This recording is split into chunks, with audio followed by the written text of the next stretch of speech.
Jangan lupa subscribe YouTube channel Metro TV News dan jangan lupa nyalakan notifikasinya. Ya, pemirsa sudah bergabung juga bersama kami anggota Komisi 1 DPR RI, fraksi Partai Golkar Dave Laksono. Dari luar studio, Mas Dave, apa kabar? Baik, apa kabar? Gimana kabarnya, Pak? Sehat semua? Baik, alhamdulillah sehat. Mas Dave, ini kita sedang menantikan pertemuan Presiden Jokowi dengan Presiden Putin setelah kemarin ke Ukraina dengan Presiden Zelensky menawarkan diri untuk menjadi juru pesan. Apa yang bisa Anda tanggapi? Ya, ini menunjukkan keseriusan dan juga visioner daripada Presiden Jokowi untuk mendorong perdamaian di dunia. Dan ini juga ada suatu beban yang luar biasa karena mengingat ini menyangkut dua negara yang jauh dari Indonesia, yang baik secara kebudayaan, secara bahasa sudah beda, dan juga konflik perangnya ini melibatkan banyak negara. Nah, ini ya pentingnya buat Indonesia ataupun Presiden Jokowi sendiri, bila mana ini bisa berhasil membawa angin perdamaian, angin kesejukan, ini juga bisa membantu menstabilkan berbagai macam hal seperti potensi-potensi krisis yang ada di dunia, baik krisis energi, krisis pangan, atau juga krisis kemanusiaan. Nah, hal-hal inilah yang menjadi beban dan tanggung jawab dari Presiden yang beliau ambil, yang sebenarnya itu bukan semestinya tugas beliau, tapi beliau mengambil suatu resiko, dan ini yang wajib kita dukung dan kita apresiasi dari berbagai macam sisi. Apa feedback yang bisa kita harapkan, benefit yang juga tentunya harus dirasakan juga oleh pemerintah Indonesia, oleh negara kita?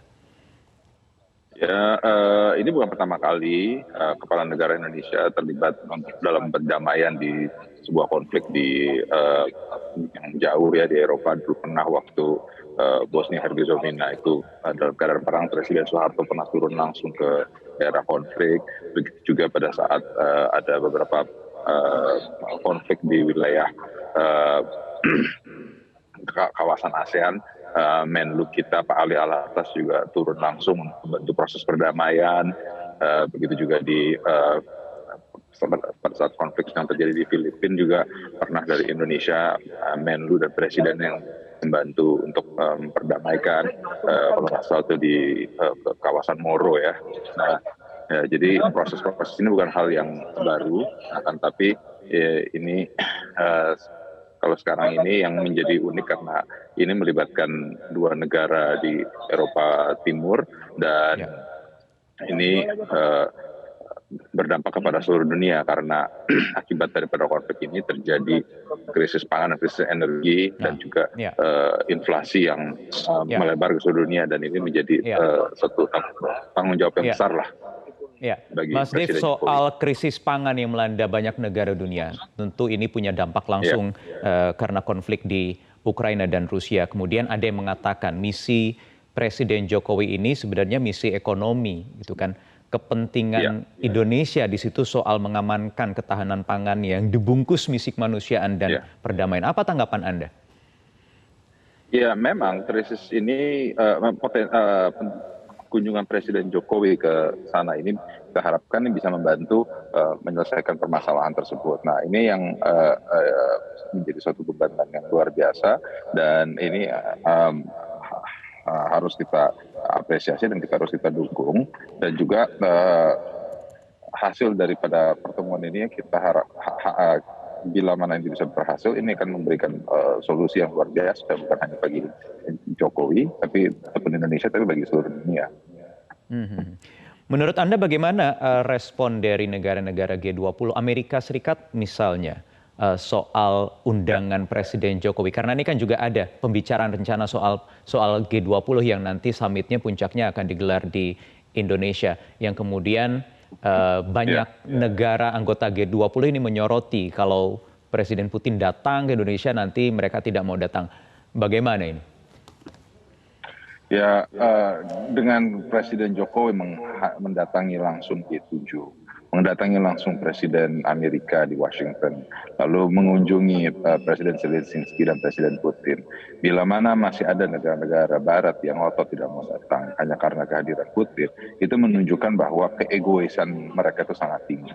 Mereka tidak peduli akan proses perdamaian, mereka hanya berpikir akan kepentingan dan juga kebijakan politik luar negeri mereka. Nah, itu yang harus kita yakini dan kita harapkan para kepala negara itu adalah negarawan-negarawan yang luar biasa dan juga diplomat yang ulung, sehingga mereka mengerti permainan politik ini dan mereka tidak akan mengutamakan egois pribadi ataupun kelompok, tapi mengutamakan perdamaian dan juga kemajuan ekonomi dunia. Jadi harus ada di mana posisi Presiden Jokowi seharusnya, karena ini kan tentu harus ada di tengah-tengah, posisinya netral. Tetapi ada sikap-sikap yang datang dari negara-negara yang punya kubu sendiri masing-masing. Apakah memang on the track seperti ini yang sudah berjalan? Sekarang ini sudah berjalan dengan baik dan juga respons dari negara-negara G7 kemarin itu seperti kita lihat body language itu sangat ramah dan sangat hangat kepada Presiden. Dan jadi kita yakini bahwa mereka tidak akan mengedepankan ego pribadi, tapi mereka lebih mengedepankan perdamaian dunia. Oke, baik. Sementara itu kita tahu konflik di Ukraina ini belum juga mereda, bahkan diperpanas begitu ya, dengan agenda-agenda dari blok barat. Kita tahu kemarin NATO juga kembali ramai, yang kemudian akan memberikan pressure sendiri ke Moskow, Rusia. Menurut Anda bagaimana ujung akhir dari konflik itu sendiri, dan posisi kita harus seperti apa sampai nanti selesai nih? Posisi kita tetap harus pada netral. Posisi kita tetap harus kepada mempromosikan perdamaian dan juga tetap menarik kedua belah pihak ke meja perdamaian dan terus meminta kepada negara-negara Barat, khususnya negara G7 itu untuk tidak mendorong ke arah ke pertempuran, yaitu tidak terus-menerus mengirim peralatan tempur, peralatan perang, akan tapi justru meningkatkan barang-barang yang dibantuan kepada Ukraine adalah bantuan kemanusiaan, obat-obatan, makanan, pangan, dan juga mengurangi sanksi-sanksi ekonomi kepada Rusia sehingga perekonomian bisa terus berjalan, dan juga ini juga pasti akan mengurangi beban tekanan untuk bisa melakukan perdagangan dengan seluruh negara-negara di kawasan timur Eropa. Baik, Mas Dave, tahan sebentar, kita akan melihat perkembangan terkini dari kota Moskow, di mana tadi informasi yang kami peroleh bahwa rombongan Presiden Joko Widodo yang menggunakan pesawat Garuda Indonesia dari Polandia sudah mendarat di Moskow. Kita masih akan menantikan gambarnya. Suasana, ini adalah suasana dari staf khusus Presiden yang menggambarkan suasana dari dalam pesawat Garuda Indonesia ketika mendarat di bandara di kota Moskow. Beberapa waktu lalu, karena kami juga ikut memantau penerbangan secara real time lewat aplikasi Flight Radar, kira-kira 10 sampai 15 menit yang lalu rombongan Presiden sudah tiba di Moskow, Rusia, untuk kemudian tadi menurut rekan kami yang ada di Moskow bahwa rencana Presiden setibanya di Moskow akan terlebih dahulu menuju ke Hotel Four Seasons yang jaraknya cukup dekat dengan Istana Kremlin untuk beristirahat sejenak dan melakukan tes PCR sebelum bertemu dengan Presiden Vladimir Putin. Dan sesuai agenda memang Presiden diinformasikan tidak akan menginap di Rusia karena hanya memiliki satu agenda untuk bertemu dengan Presiden Putin. Berbeda dengan yang berlangsung di Ukraina kemarin, ada sejumlah agenda sebelum bertemu dengan Presiden Zelensky, yaitu mengunjungi sejumlah lokasi yang terdampak konflik atau perang dengan Rusia yang kemudian bermalam juga tidak di Ukraina melainkan di dalam kereta yang harus menempuh perjalanan 11 hingga 12 jam dari Polandia ke Ukraina maupun sebaliknya. Ya, sekali lagi ini adalah gambar yang kami peroleh dari staf khusus Presiden Republik Indonesia Ari Dwi Payana yang mengambil gambar dari dalam pesawat Garuda Indonesia dan juga suasana di sekitar bandara di Moskow setibanya Presiden di ibu kota Rusia.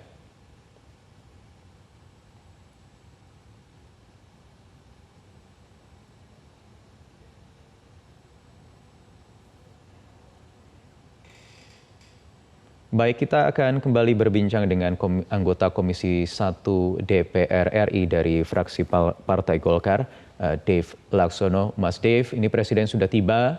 Ya. Rencana kunjungannya singkat untuk langsung bertemu dengan Presiden Putin.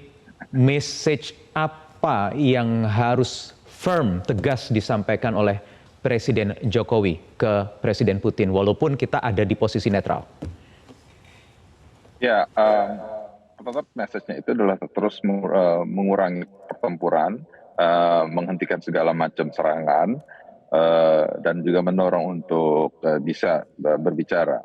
Walaupun sampai beberapa waktu lalu masih ada komunikasi antara pejabat Rusia dengan pejabat Ukraina, akan tapi tidak membuahkan hasil apapun. Nah, sekarang ini ada message yang disampaikan oleh Zelensky yang diminta disampaikan langsung ke Presiden Putin. Nah, tentu kita harap message itu bisa diterima dengan baik dan juga bisa berujung kepada proses perdamaian, sehingga apapun yang jadi permasalahan, kendala, ketakutan ataupun kekhawatiran Rusia akan ancaman terhadap kedaulatannya mereka karena agresivitas dari bernegara barat itu dapat dihentikan, dan Indonesia dapat mengambil porsi ataupun posisi yang proaktif untuk mendorong ke perdamaian tersebut. Ya, tentu ini juga hal yang cukup baik untuk pemerintah kita bahwa bisa diterima oleh Presiden Putin, oleh Rusia.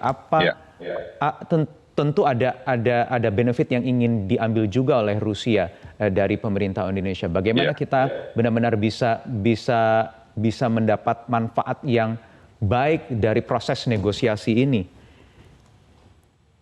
Ya, manfaat yang baik tentunya dengan adanya proses negosiasi ini bisa mendorong ke perdamaian, dan dengan adanya proses negosiasi ini bisa adanya keterbukaan dari kebuntuan komunikasi selama ini, dan dengan adanya komunikasi ini bisa mengarah kepada penyelesaian akan segala macam konflik-konflik yang terjadi, sehingga tidak ada lagi keributan, kericuhan, ataupun juga tidak ada saling tuduh, saling curiga, dan juga menghentikan politik-politik sara yang selama ini dituduhkan oleh Rusia kepada Ukraine, kepada warga Ukraine yang keturunan Rusia. Dan ini juga kita pasti yakini dengan proses perdamaian itu berjalan, apa yang menjadi potensi-potensi krisis di dunia ini bisa akan segera berakhir. Ya. Menurut Anda, mampukah Presiden Jokowi punya power yang kuat untuk meredakan ketegangan, terutama niat Putin, misalnya Presiden Putin yang kemarin juga mengancam NATO ini, Mas Dave ini? Ya, tentunya dengan bila mana ini berhasil, ini memberikan suatu poin luar biasa kepada Presiden Jokowi pemerintahan periode kedua ini, dan ini bila ini bisa berhasil, ini memberikan kesempatan juga bagi beliau untuk dicalonkan untuk mendapatkan Nobel Prize untuk perdamaian, ataupun juga posisi-posisi lebih tinggi di organisasi multilateral dunia seperti PBB ataupun yang lain. Ya, artinya memang bisa kita benar-benar berharap ada resolusi perdamaian yang bisa ditawarkan, dihadirkan, juga ikut dikawal oleh pemerintah Indonesia? Ya, tentunya sesuai dengan kebijakan politik luar negeri kita bebas aktif dan kita yakini presiden itu memiliki kemampuan untuk hal tersebut. Mhm, mhm. Baik, Mas Dev, kita masih Baik. menunggu gambar terkini dari Rusia, Ya, di mana Presiden Jokowi sudah tiba di ibu kota Moskow untuk kemudian melanjutkan perjalanan.